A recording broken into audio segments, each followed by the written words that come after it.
everyone.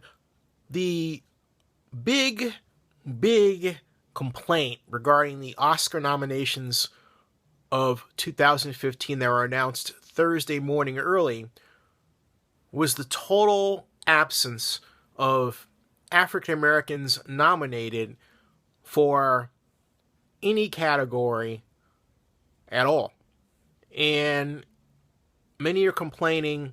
I'm going to cut to the chase and say, basically, I have seen this before and again and again. So much that the only way this situation is going to change is when we, African Americans, band together. And when I say band together, I mean economically. That doesn't mean that a person has to have this, litmus test for how black you are, which is completely stupid, and it runs counter to what I'm talking about. But the bottom line is to have organizations that finance the marketing of films that are with African American talent in them.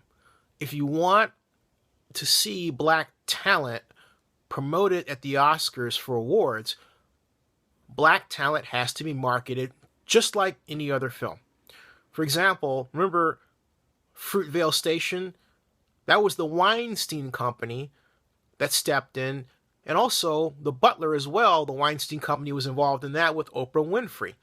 And on that note, we have to get past the idea that it seems only Oprah cares about advancing African American talent among blacks with money. I'm going to tell you something. There are a lot of black entrepreneurs and business titans, that have money.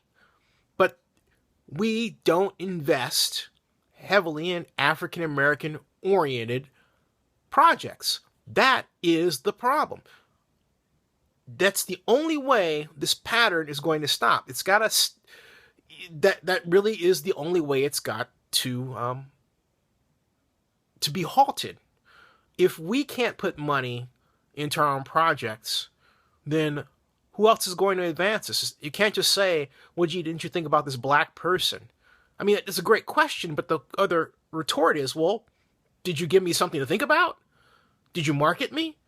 So that's got to be the next project. That's got to happen. And I might add that when I say blacks investing or having organizations, someone white can invest in a black project. Someone Asian can do that. Chinese, it doesn't matter. You can actually invest in a project by a black person. But in the same way that there is an Emily's List for politics where women are placed and other examples, you have to have a black equivalent. And right now, in entertainment, in politics, and in other walks of life, those examples don't exist.